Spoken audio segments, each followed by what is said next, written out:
What's up, everybody? Ben Rasa and Josh Engleman here for Odd Shopper, and we are back talking all things PGA, the Sony Open. We got a little appetizer. We had a 38-man field tournament of champions last week, and you know what?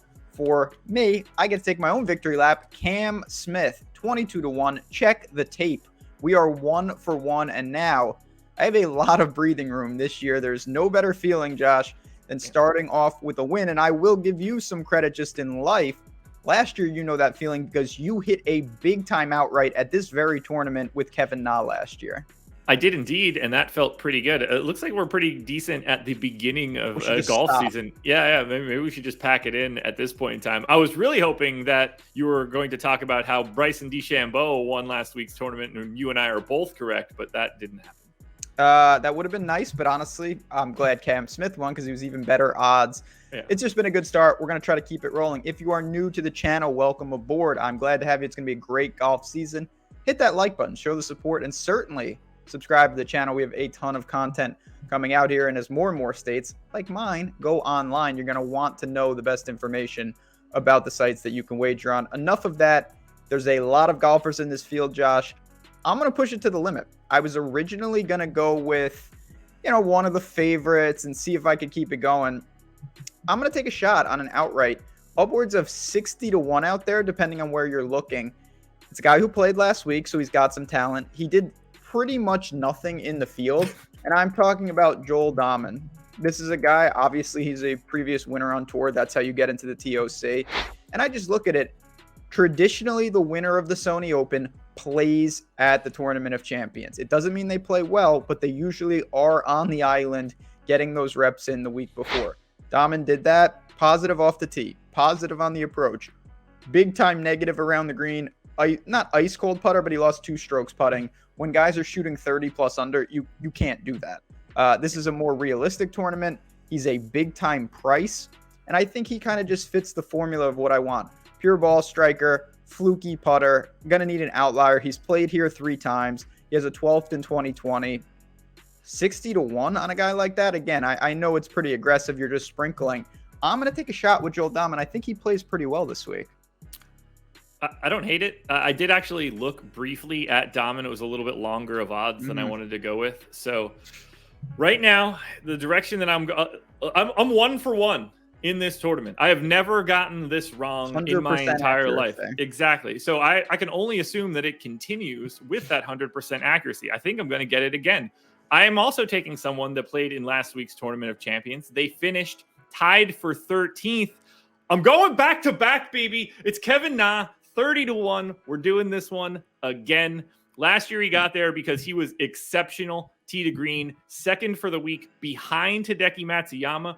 By the way, Decky had a truly Decky-like performance with the putter, which completely cost him his chance at contention last year. That was better for me, if we're being honest. Na, on the other hand, he's perfectly acceptable with the putter, generally speaking. He gained 3 strokes last year, finished 23rd in the event. That was more than enough to get it done.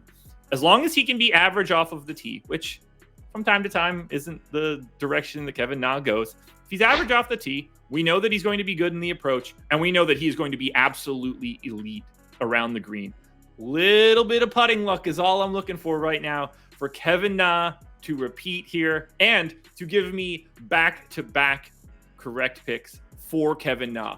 I am the Kevin Na whisperer. That would be truly absurd. The good things about where you're going is Kevin Na proved last year his Tournament of Champions result means absolutely nothing. He was horrendous, absolutely terrible, and then he turned around and he won Sony. So he can flip that switch. He was there. He checks all the boxes. What were the odds you were getting on him? 30. Okay, so that is a pretty good number. I was thinking, mid-20s. I don't mind that. Not where I went, obviously, but Kevin Na's a winner. Say what you want about the guy. He's not the most consistent, but when we're talking outrights, the guy pops up at least twice a year in contention when he probably shouldn't be. So I have to give credit where credit is due. Speaking of popping up in contention, that would be one of the furthest things from the truth for my last and final golfer here. I'm looking and oh boy, he hasn't had, okay. So in February of 2021, he did have a top 10. Since then, no top 10s. I'm betting him for a top 10. How I'm going to do this is going to be tricky to justify. It's my good friend, Russell Knox. Russell Knox is a guy that obviously, He's been a painful roster now for a while, but first things first, it's always about the price. He's 12-1 to top 10 this field. That is pretty intriguing for me. I'm not going to lie. It's not the strongest field I've ever seen. That is a pretty generous tag, even for a guy that's had a slump. Now, we look at Russell Knox. It's pretty easy to tell what the problem is. It's the putter. His ball striking and his tee to green have been solid. Through the swing season, he was positive tee to green in every single event, and he lost 5.6, 3.7, and 6 strokes putting in the last 3 measured events. That's absolutely horrendous. Maybe the hard break helps him. He's going to Sony, where he's played a ton over the years, has some quality finishes, top 10 in 2018, 11th in 2017, 13th in 2015. Always has been positive tee to green. Just like Kevin Na, we're looking for some putting luck, but I'm not asking him to win the tournament. I'm asking him to hang in, make the cut, and be lurking around the leaderboard for 12-1. I know it's a tough stomach, but I think he's worth being on the card here. You can't just pick outrights. I'm going to take an aggressive top 10 with Russell Knox at 12-1, and I think if we get putting luck, he will be in this tournament. Yeah, I mean, as long as he's not losing 5 strokes putting, I think he's probably got a decent shot at it. It's going to be hard to lose those strokes elsewhere. The problem is he's probably losing 5 strokes putting like 40% of the time. But if we don't get that median outcome. Yeah, exactly. Like, that's not an outlier. But you know what? Again, I think we've seen time and time again for people who are new to golf, putting is so high variance. All it takes is a couple of rounds where the guy flips that switch, and it makes a world of difference. These true ball strikers, that travels more often than not. And I think what we've done here is we've targeted some of those guys early in the season. A lot of variance, a lot of unknowns. I think that's a formula for success, and it has been so far for us. So we're going to try to keep it going. We've got Joel Dahmen, we've got Kevin Na, and we've got a top 10 on Russell Knox for the Sony. One last little bonus action here off the cuff. If you are playing in a one and done, we're going to get a lot of questions on this. I will have an article posted. There's a lot of different ways that you can go here. I think for me, I tend to ease into it, a weak field. I'm just going to throw out a couple names for people. And again, if you have any questions, feel free to read that article. Feel free to, contact us. Our Twitter handles are there. I think Taylor Gooch is a very interesting name. You've got a guy like Maverick McNeely, Seamus Power. All these guys are sitting kind of not in that elite range. Good guys to get rid of in the sense that they're not a massive opportunity cost. But in a field like this, they can absolutely contend. They can win.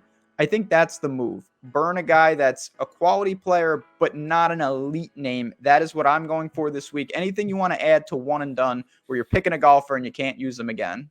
Absolutely not. Okay, you're going to ride my picks there. Yes. I think we've got it. Again, hone in on that range, a big range, plenty of guys available naturally because it's the first week. I don't know how you'd have anyone eliminated. But there you have it, some betting outrights, some one and done picks. For me, for Josh, for everyone here at Awesemo, good luck, enjoy the Sony Open, and we'll talk to you guys soon.